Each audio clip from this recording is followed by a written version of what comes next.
उपासक उपासिकाओं के साथ साथ आम दर्शकों को जो इन चैनलों से जुड़े हुए हैं, जिनके समक्ष में रूबरू हूँ, मैं ये बताना चाहता हूँ कि अभी अयोध्या प्रकरण को लेकर के चर्चा हुई, कुछ बातें मेरी वायरल हो रही हैं, बहुत सारे लोगों ने मुझे गालियाँ दी हैं, किसी ने क्या क्या कहा है। मैं उसका बुरा नहीं मानता, मैं उन्हें सभी को आशीर्वाद प्रदान करता हूँ कि वो उसी तरीके से गालियाँ मुझे देते रहे, क्योंकि गालियों से सन्मार्ग पर चिंतन करने का मेरा जो सिलसिला है वो जारी रहेगा।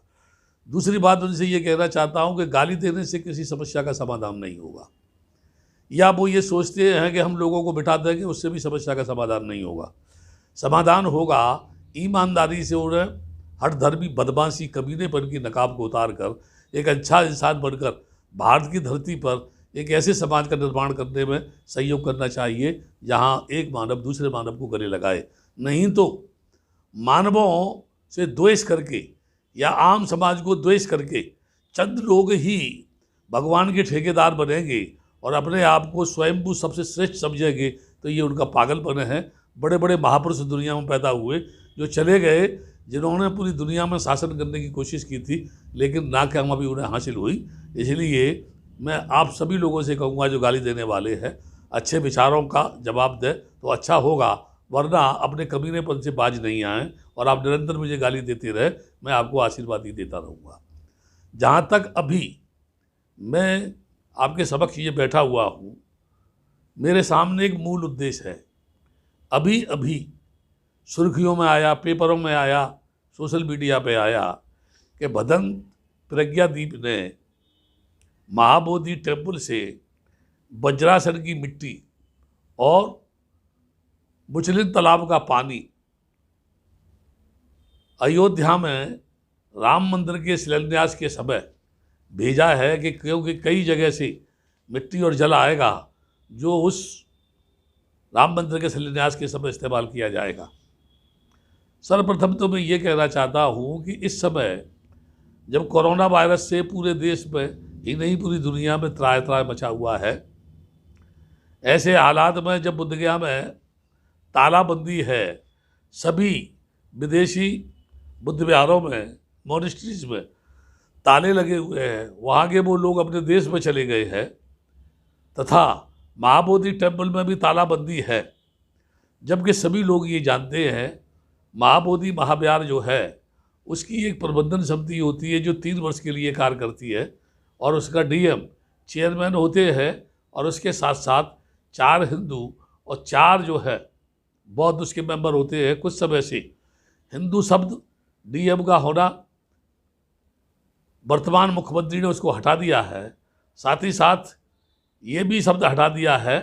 कि सेक्रेटरी अब उसमें बुद्धिस्ट ही रहेगा। पहले जो हिंदू बना रहा था उस शर्त को उन्होंने हटा दिया है। लेकिन यहाँ में कुछ चंद बातें शासन प्रशासन, बिहार के मुख्यमंत्री, देश के प्रधानमंत्री और विशेषकर आदित्य योगी से पूछूंगा, जो स्वयं सन्यासी है। वो बातें ये है कि पहली बात तो ये, इस लॉकडाउन के काल में मंदिर का शिलान्यास करना और बदस्तूर उसके निर्माण को जारी रखना, क्या आपकी करनी कथनी में अंतर नहीं दर्शाता है? एक तरफ आप समस्त मंदिरों के ताले बंद कर रहे हैं और दूसरी तरफ आप तानाशाही के साथ, हठधर्मी के साथ राम के मंदिर का शिलान्यास कर रहे हैं। ये आपकी दोगली नीति को नहीं दर्शाता है? ये आपकी करनी कथनी में अंतर नहीं बताता है? ये कहता है कि सब आप फैक्ट न्यूज़ देते हैं और हमेशा झूठ बोलते हैं। मैं समझता हूँ कम से कम इस लॉकडाउन के काल में, जब कोरोना वायरस से आम जनता त्राह त्राह कर रही है, तमाम लोग भूखे मर रहे हैं, तमाम लोग यानी भूख से इतने परेशान हैं कि वो मांस खाने के लिए, पशुओं का मांस खाने के लिए बाध्य है, मजबूर है। दूसरी बात मैं ये कहूँगा, महाबोधि बिहार की प्रबंधन समिति जिसके चेयरमैन जिलाधीश है, उसमें हिंदू भी और बौद्ध भी हैं। जब वहाँ ताला बंद है तो प्रज्ञादीप भद्दे से ये लोग पूछे कि तुमको किसने अनुमति दी कि तुम वज्रासन से मिट्टी को और मुचलिन तालाब से पानी को अयोध्या भेजो? क्या तुम अपनी मर्जी से गए या तुमको अनुमति दी क्या डीएम ने अनुमति दी, सेक्रेटरी ने अनुमति दी, प्रबंधन समिति ने अनुमति दी, कोई प्रबंधन समिति में प्रस्ताव पारित हुआ? नहीं तो कि आप छुप के गए, किस रास्ते से गए, कहाँ होके गए, क्या लेके गए, किसी बोरे में मिट्टी लाए, किसी बाल्टी में मिट्टी लाए, किस में रख करके मिट्टी लाए और किसकी अनुमति से लाए और किस जगह से निकाली? क्या वज्रासन से वो मिट्टी को निकालना और चुपके से या खुलेआम मुचलिन तालाब के जल के साथ देना, ये कानूनी अपराध है। और इस अपराध के चलते वहाँ की मैनेजमेंट कमेटी को एक्शन लेना चाहिए। नहीं तो मैं ये समझूंगा, हो सकता है पूरी समिति मिली हुई हो, क्योंकि बिहार में जो शासन है वह जो है मिलीजुली सरकार का जो शासन वर्तमान जो केंद्र में सरकार है उससे मिला हुआ शासन है जो ये कार्य कर रहा है। वही कुछ लोगों ने कमेंट ये भी किया कि बोधगया का आंदोलन का क्या हुआ, किसी ने कहा कि आपने उसको बंद कर दिया क्या? इस तरह के बदमाश, इस तरह के सिरफिरे लोग बहुत समय से अफवाहें ये फैला रहे हैं, लेकिन मैं आप सभी लोगों की बुद्धि पर मुझे तरस आता है। इसलिए मैं एक बात कहना चाहता हूँ, जिस आंदोलन का संस्थापक, जिस आंदोलन का मालिक, जिस आंदोलन का प्रथम अध्यक्ष, प्रेरणादायक आदरणीय भजनदार नागार्जुन सरसाई सर्वे बनते हैं और कहते हैं मैंने इस आंदोलन को शुरू कराया, वही आदमी इस बात का जिम्मेदार है कि उसने ही सुप्रीम कोर्ट में पिटीशन दायर करके इस आंदोलन के समक्ष एक बहुत बड़ी समस्या खड़ी कर दी कि हम आंदोलन भी अगर करेंगे तो सरकार यही जवाब देगी कि जब आंदोलन सुप्रीम कोर्ट में जो है आपकी पिटीशन दायर है तब आंदोलन चलाने का क्या औचित्य है। इस बढ़ रहे पहले भी इन्हीं महान भजन सरसाई जी ने स्वर्ण अक्षरों में अपना नाम लिखवाने के लिए पिटीशन दायर किया था, लेकिन इंद्रजीत गुप्त के शासनकाल में इनको पिटीशन वापस लेना पड़ा। उसके वापस लेने के बाद ही प्रज्ञाशील बंदे को पहली बार वहाँ का यानी सेक्रेटरी बनाया गया। आजकल मदन प्रज्ञादीप भी भिक्षु महासंघ से, आंदोलन से और बौद्ध बनो अभियान से इस्तीफा देकर के वो जो है थाईलैंड में बैठे हुए हैं और वो जो है वहाँ ध्यान भावना कर रहे हैं। साथ ही साथ वो अपना जो प्रचार प्रसार कर रहे हैं उसमें लिखते हैं पूर्व सेक्रेटरी, पूर्व प्रथम सदस्य, बोधगया प्रबंधन कार्यकारिणी समिति। लगता है मुझे भिक्षु महासंघ का अध्यक्ष यानी सेक्रेटरी होना या भिक्षु महासंघ के बोधगया मुक्ति आंदोलन का मुख्य राष्ट्रीय महासचिव होना उनको रास नहीं आया, इसलिए वो इस तरह की बात करते हैं। खैर ये उनकी अपने मन की बात है, उस पर मैं कोई टिप्पणी नहीं करना चाहता। वो चाहे जो लिख सकते हैं, अपने आप को जो कुछ बता सकते हैं और कुछ भी अपने शब्दों के द्वारा लोगों को संबोधित करके गुमराह कर सकते हैं। ये उनकी अपनी शैली है। वो शांति वन बनाए, आनंद वन बनाए या कोई और वन बनाए या किसी और वन में जाके रहे या अपने मन के वन में जाके रहे, वो स्वतंत्र है। मैं ये एक बात जरूर कहूँगा कि सभी लोगों से एक बात कहना चाहता हूँ, बोधगया का महाबोधि विहार आंदोलन मरा नहीं, वो आज भी जिंदा है। और मैं आप लोगों को एक बात बता दूं कि उस एक्ट में ये लिखा है last judgment will be final in the court of Bihar government state. यानी इसका मतलब ये है कि वो बिहार सरकार के हाई कोर्ट में नहीं होगा, बिहार सरकार ही उसका निर्णय कर सकती है, क्योंकि बिहार सरकार का एक्ट है। इसलिए मैं ये कह सकता हूँ ये आंदोलन कानून का आंदोलन नहीं, ये राजनीति का आंदोलन है। जब हम लोगों ने इस आंदोलन को शुरू किया था तो जो लोग महाबोधि से मिट्टी दे रहे हैं, जल दे रहे हैं, ये वही लोग थे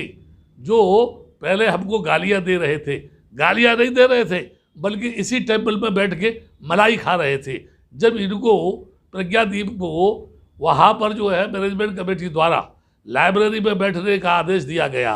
और एसटी आनंद को वहाँ वज्रासन पर बैठने का आदेश दिया गया, तभी इन लोगों को परेशानी हुई। और बाद में वहाँ के डीएम ने सर्वसम्मति के निर्णय के आधार पर निकाल के बाहर खड़ा किया। अब ये वहाँ बैठ कर के ये शो करना चाहते हैं कि जो हम कर रहे हैं ये बहुत अच्छा कर रहे हैं, लेकिन इनको वहाँ बैठाने की मेहरबानी महाराष्ट्र के उन भिक्षुओं ने की है जो देश में हम लोगों को तरह तरह का उपदेश तो देते हैं, लेकिन वो इतने बेशरम हैं कि आज तक उस बंदे को वहाँ से मुक्त नहीं कर सके जो वहाँ बैठ कर के भारत के भिक्षुओं में फूट डालने का काम कर रहा है और वहाँ से लाखों रुपए वार्षिक कमाई खा रहा है और इनमें हिम्मत नहीं जो उसका हिसाब ले। यही नहीं, भिक्षु संघ की और भी जमीन थी, वो बेच दी गई या जो बची है वो बेच दी जाएगी। इसीलिए मैं समस्त देश के लोगों से एक अपील करता हूँ, जो लोग बुद्ध गया महाबोधि विहार आंदोलन को चाहते हैं कि वो चलना चाहिए, या जो लोग इस बात का विरोध कर रहे हैं कि वहाँ से मिट्टी क्यों दी गई, जल क्यों दिया गया, उन लोगों से मैं ये कहूँगा, महाराष्ट्र के सबसे बड़े भिक्षु जो है सदानंद महाथेरो, उनसे पूछें, महापंत से पूछें, जो मुख्य बंदे हैं उनसे ये पूछें कि आप ये बताओ इस ऑल इंडिया भिक्षु संघ की जमीन पर ये बंदे सर्वा यानी सर्वे सर्वा बन के कैसे बैठ गया, जबकि हम लोगों का ये विचार था कि यही वो जगह मॉनेस्ट्री होगी जहाँ से 500 भिक्षु प्रतिवर्ष बन के तैयार होंगे और जो विदेशों में पढ़ेंगे और जो भारत की धरती में आकर नहीं दुनिया में लोगों को ये बताएंगे कि डॉक्टर अम्बेडकर ने बुद्धिज्म स्वीकार क्यों किया था, वो भारत की धरती पर कैसा बुद्ध धर्म चाहते थे, वो किस तरह से लोगों को बौद्ध बनाना चाहते थे। यही वो लोग हैं जो आज भारत की धरती पर बौद्ध धर्म के फैलने में रुकावट पैदा कर रहे हैं और समाज में भ्रम पैदा कर रहे हैं और समाज को लूटने में लगे हुए हैं। इसीलिए मैं लोगों से कहूँगा कि गाय गवाए कभी कुछ भिक्षु बुद्ध गया में रह करके धर्म की बात करते हैं, धर्म के हित की बात करते हैं तो लोग गालियाँ देते हैं। और ये वो भिक्षु हैं जो ये कहा करते थे कि आपका भद्दे जी ये जो बुद्ध गया आंदोलन का जो यानी मुख्य सचिव है हर्ष मोदी, वो ठीक नहीं है, वो गलत काम करता है, वो ऐसा करता है, वो वैसा करता है। वो भी मैंने हटा दिया और उसको भी हटाने के बाद मैंने कई आंदोलन किए, लेकिन वो लोग जो शुरू से ही बुद्ध गया का आंदोलन का विरोध करते रहे थे, आज भी कर रहे हैं, यही वो लोग हैं आरएसएस की गोद पर बैठ कर के बाबा साहब के मिशन को मिट्टी में मिलाने का काम कर रहे हैं। इसलिए लोगों से कहूँगा, जागो नेताओं जागो, समाज सेवी संस्थाएं जागो, महिलाओं की संस्थाएं जागे, चाहे धर्म की संस्थाएं हो वो जागे, चाहे बाबा साहब के नाम की संस्था हो, चाहे वो किसी और के नाम की संस्था हो, चाहे सावित्रीबाई फूले के नाम की संस्था हो, वो सभी से मेरा निवेदन है कि आओ सब ईमानदारी से एक मंच पर आकर के एक मन हो करके मेरे साथ आओ। एक बार पुनः यदि ससाई भद्दे अपनी उस अपील को वापस करे तो विद इन 1 वीक, एक हफ्ते में बुद्ध गया महाबोधि विहार की समस्या को मैं हल करने के लिए आज भी तैयार हूँ। इसके साथ साथ लोगों से मैं ये कहूँगा कि लोगों को जन आंदोलन करना चाहिए इस बात के लिए कि किसकी अनुमति से, किसकी स्वीकृति से प्रज्ञादीप ने वहाँ की उस मिट्टी को वज्रासन की मिट्टी को और मछली तालाब के पानी को अयोध्या में भेजा, इसकी जांच होनी चाहिए और उसके खिलाफ एक्शन होना चाहिए। नहीं तो मैं ये समझूंगा गाल बजाने से कुछ नहीं होगा। एक बार जन आंदोलन का मन बढ़ाना पड़ेगा और वह आंदोलन तब तक चलाना पड़ेगा, अहिंसा के पद पर चलाना होगा, कानून को हाथ में लेकर के नहीं बल्कि कानून को समझते हुए उसे फुटपाथ पर चलाना होगा और अहिंसा के मार्ग पर भगवान बुद्ध के दर्शन को लेकर के आधार पर चलाना होगा। वो संविधान हमको मौलिक अधिकार देता है जो बाबा साहब ने हमें भारत की धरती पर दिया। हम उस संविधान के दायरे में अहिंसात्मक आंदोलन चलाएं और अनवरत जब तक चलाएं जब तक कि हमारी समस्याओं का समाधान नहीं हो, तभी निश्चित रूप से हम अपनी मंजिल पर पहुंचेंगे, कोरे गाल बजाने से नहीं।